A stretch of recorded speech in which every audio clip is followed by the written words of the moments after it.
नमस्कार, मैं आपके साथ निशा। आप देख रहे हैं एबीपी न्यूज। चलते हैं खास खबरों की ओर। सैनिक अकादमी रूडियावाल झज्जरा में नए सत्र का आरंभ बड़े धूमधाम से किया गया। सत्र का आरंभ अकादमी के डायरेक्टर बीएल भारद्वाज ने नारियल तोड़कर किया। बीएल भारद्वाज ने बताया कि हमने बच्चों को स्वयं अनुभव करने की सीखने की शिक्षा के आधार पर इस संस्था की नींव रखी है, जिसमें बुलेट ट्रेन और विभिन्न प्रकार के झूलों को लगाया गया।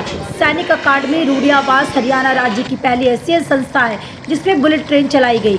सभी बच्चे व अभिभावक इस समारोह में सम्मिलित हुए आनंद लेने के लिए उत्साहित थे। इस संस्था के डायरेक्टर बीएल भारद्वाज ने बताया कि इस प्रकार की राइड हरियाणा राज्य में किसी भी संस्था में कहीं नहीं मिलेगी। इस समारोह के दौरान श्रीमती अंजू शर्मा, वाइस प्रिंसिपल संजय कुमार व सभी अध्यापक व संस्था सभी सदस्य बच्चे मौजूद थे। तो हमने दिल्ली के सराउंडिंग एनसीआर में सभी जगह एक सर्वे किया। उसमें गुड़गांव, फरीदाबाद, गाज़ियाबाद, सोनीपत, इन सभी डिस्ट्रिक्टों में जब हम गए तो वहाँ 2-4 स्कूल सीबीएसई के थे। परंतु जब बहादुरगढ़ पहुँचे तो ये बड़े दुख से हम कह रहा हूँ कि उस समय सीबीएसई का कोई भी स्कूल और दिल्ली के इतने नज़दीक होते हुए भी नहीं था।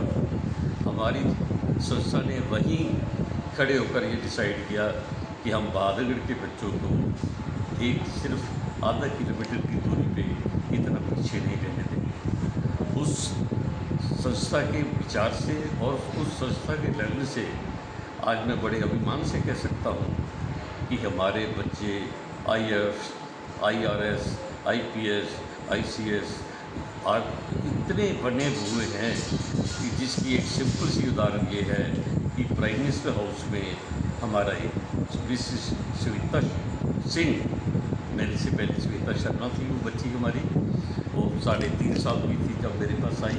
आज वो प्राइम मिनिस्टर ऑफिस की डायरेक्टर है और उसके डायरेक्टर बनने के लिए मेरे लिए बड़ा एक प्राउड का विषय है कि उस बच्ची ने अफ़गानिस्तान में होने वाले उस ऑपरेशन तालिबान के समय जो देवी शक्ति अभियान चलाया था मोदी जी ने, वो उसकी इंचार्ज थी। और मैं बड़े गर्व से कह सकता हूँ कि उस बच्ची ने लाखों आदमियों को वहाँ से निकाला और किसी भी का बाल भी बनता नहीं होने दिया। मैं ऐसी बच्ची को नमस्कार करता हूँ कि पेरेंट्स बहुत मेरे नज़दीकी हैं। जब भी हमें समय मिलता है वो बच्ची हमारे पास आती हैं। सिल्वर जुबली हमने 2009 में बनाई थी बहादुरगढ़ वाली स्कूल की, तो उस समय उस बच्ची को हमने पुर्तगाल से as a chief guest invite किया था और उस मेरी बच्ची ने बड़ा काइंडली एक्सेप्ट किया था और स्पेशली सुबह बाई एयर आई थी और अपने पेरेंट्स और रिलेटिव्स को भी एक सेकंड नहीं दे पाई। उन्होंने भी इसको अपने फंक्शन में ही उससे मुलाकात की और इतनी व्यस्त अपनी दिनचर्या से वो बच्ची हमारे पास आई। अब भी वो बच्ची हमारे लिए बहुत नज़दीक है, हमारे लिए एक मार्गदर्शन है।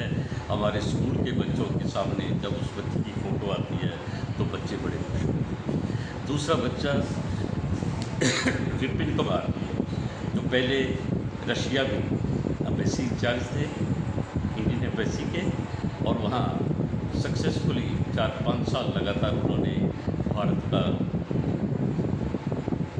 अपना क्या कह सकते हैं उसको प्रतिनिधित्व किया और पुतिन जी और मोदी जी को यहाँ कई बार लाए और उनका बहुत तालमेल उस बच्चे के हुआ। और उसका कारण यही था कि वो उस बच्चे ने जाते ही पहले दिन रशियन लैंग्वेज की सबसे पहले भाषा सीखी और वो जहाँ भी जाता है सबसे पहले जिस भी कंट्री में जाता है, मेरे को बड़ी खुशी की बात है, वो वहाँ की लैंग्वेज सुनता है, समझता है और बहुत जल्दी पिक करता है। इसमें लगभग 11 इंटरनेशनल लैंग्वेजेस की उसने एमएससी कर रखी है, उस सब्जेक्ट की पीएचडी कर रखी है और वो भारत सरकार के लिए एक बहुत बड़ा एसेट है। एक ट्रांसलेटर होने के नाते, एक सीनियर ऑफिसर होने के नाते उस बच्चे ने इस 35 की एज में ही all India foreign affairs ministry में एज ए डायरेक्टर की उपाधि इसमें उनके पास है, जिम्मेवारी है और वो बड़े अपनी कर्मनिष्ठा से। तो यूँ कहें कि ये जो रत्न निकले हुए हैं ये आपके बहादुरगढ़ ब्रांच की खान से निकले हुए हैं? नहीं, मैं तो यही कहूँगा कि ये वो बहादुरगढ़ जिस जगह पे किसी भी आदमी ने सीबीएसई का स्कूल खोलने के लिए नहीं ने सोचा, और हमने उस 8 बाई 10 वाले कमरे में जिसमें एक पंखा होता था, ये दोनों बच्चे उस कमरे की प्रोडक्ट हैं। वहाँ बैठकर इन्होंने बेंचों से विद्या ली है, एजुकेशन ली है, बहुत अच्छी टॉप क्लास रैंक है इनके, और आगे भी ये देश के लिए अपनी पूरी तन मन धन से सेवा कर रहे हैं। आपका सर बहादुरगढ़ में इतनी बड़ी स्कूल है, यहाँ इस एरिया में स्कूल खोलने का कोई विशेष यहाँ उद्देश्य? भी वही हमारा उद्देश्य है, और हमारा उद्देश्य सारे हरियाणा के लिए है। और इससे आगे हमारी संस्था थोड़ा सा ये विचार कर रही है कि मोदी जी का जो एक सपना है, मोदी जी का एक टारगेट है विकसित भारत, हम उसमें विकसित बचपन के नाम से अपने बच्चों को वही तैयारी करवा रहे हैं जो एक विकसित भारत के लिए चाहिए। ये ट्रेन का होना, ये बद्दी का होना, एक फाउंटेन 7 कलर का स्कूल में लगवाना सिर्फ इसलिए है कि जो चीज़ें हमें 20-30 साल ज़िंदगी में बिताने के बाद देखने में मिली, वो हमारे बच्चों को 2 साल में ही मिलनी चाहिए, ताकि उनको पता चले बुलेट ट्रेन क्या है। इसके लिए बहुत बड़ा राज है ये सारी ट्रेन। मैं आपको बड़े प्राउड से कह सकता हूँ, मैंने अपनी सुपरविजन में, अपने वर्कशॉप में अनजान आदमी से के बैठ के बनवाई है, जो ये कहता था कि बोली मेरे बस की बात नहीं है, आपके पैसे ख़राब हो जाएंगे।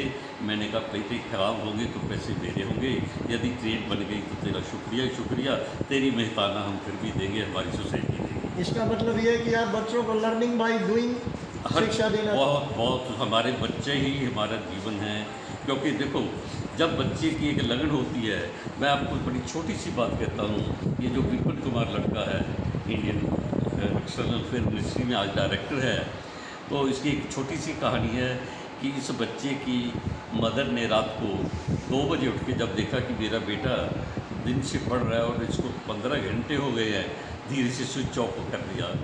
जब मेन स्विच ऑफ की तो ये बच्चा सोया नहीं, इसने बाहर देखा स्ट्रीट लाइट जल रही है, कोई बात नहीं, बेटी मम्मी ने बोला बेटे सो जाओ, अब तो लाइट भी चली गई। इसको सुनने के बाद नेक्स्ट डे जब इसने उठते ही क्रोध